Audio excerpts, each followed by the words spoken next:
Hi, this is Sarah, and I've been taking you through the process of making your own picture frames. And today, we're going to finish our stain frame up with polyurethane, which is going to finish it and protect it when we're hanging it in the gallery or it's in our customer's home. And I'm going to take you through the process of how this is done.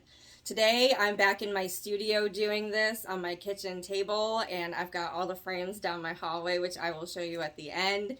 It's raining outside today. We've got a gigantic storm coming through. It's all wet. It's raining right now. And I still have a deadline to meet, and I have to get these picture frames all completed and the artwork done so I can start putting picture frame wire and labels on them so they're gallery ready. All right, this is the frame that I've been taking you through the whole process. The one we seen Bobby cut, the one we assembled, the one we stained, and now here it is. This is our traditional cherry frame, and we're ready to polyurethane it. And same thing like when we were staining, I want to start in the back. And this is a bit tricky, sticky and tricky. Both kind of fun, right? On Halloween. But yeah, these picture frames have been out in our apartment drying all overnight, and I've even had frames in my bathroom. Quite a few of them. So this morning when we were getting ready, we all had to work around the picture frames in the bathroom, brushing our teeth and stuff, because they were all right in front of the cabinets, and we could have closed the door, but that's just part of it. And I mean, luckily Bobby's really supportive. He doesn't mind. My second husband was awful. He was so mean. He used to like to threaten to rip up my artwork, just destroy it. My parents, I mean, they were really supportive of each other in this profession because obviously they were both professional artists. And, same thing with my Aunt Harriet and Uncle Jim. And Uncle Steven had his wood shop, and Aunt Jan, she was a teacher. And while he was doing all that, and having a supportive spouse is really important when you're in this line of work, because it's awfully hard, especially when they've gone to work all week, brought home a paycheck, like today it's Friday, and then you've worked all week, and here you go. I've got a whole bunch of paintings that are almost sort of ready for the process to be hung in a gallery. And next I'm doing the sides with the polyurethane. And this does go a lot faster than staining your frames. It takes about half the time.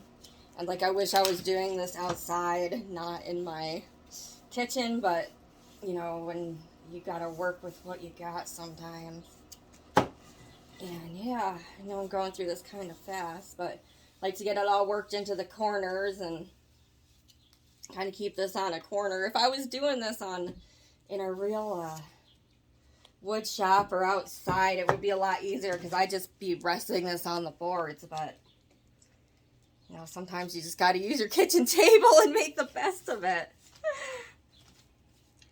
I was thinking about when I was polyurethaning these earlier, my dad, my parents took me to everything, all the arts events, all the shows, but I was remembering when he was painting the mural, the Heidelberg. You can still see it today in the East Side restaurant in New Britain, Connecticut. You can look it up on their website. But yeah, I used to go and watch him paint this enormous mural when I was a little girl. He just took me to everything. He took me to his art classes. I modeled. We went to public television. We were on TV. We were in the newspaper. And I'm just working on the front of my frame. And not enough room. I think something just fell off my table. Oops. And I'm just coming up to the last side here. And there we go. And this does go fast. This is a lot quicker than trying to stain them. And that part's already done. And this does make it really pop. I mean, take a look at that. When this all dries, it's going to look really nice. But I mean, compared to the way it just looked with a flat stain on it. And you want that professional look too, especially a 16 by 20 like this. My mom with the gallery commission, which we're expecting. She's got like $270 on one of these paintings, which would be awesome. And there we go. I just cleaned up all the, you know, drips and everything, and I got 2 boards in front of me I'm going to place this down on.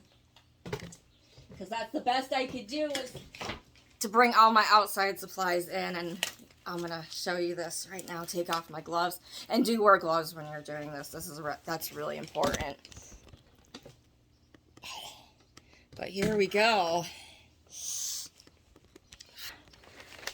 But yeah, as you can see, my hallway has been turned into the open back framing section of Michael's that is not dried yet. And yeah, this isn't an ideal situation to be doing this in, but yeah, it is possible to finish your picture frames inside in a small space in your apartment. And the next step of the process is, well, when these guys dry, is I'm going to take their assigned paintings, we'll come back to the table, and I'll show you how to put the offset clips in and actually mount your canvas in there. And then the next step is to get it ready for the gallery or your show or whatever by putting some screw eyes in, the picture frame wire, and a little label on the back. And I'll take you through that process later. But thank you for joining me for this little demonstration. I hope you guys are having a great day, and happy painting or framing.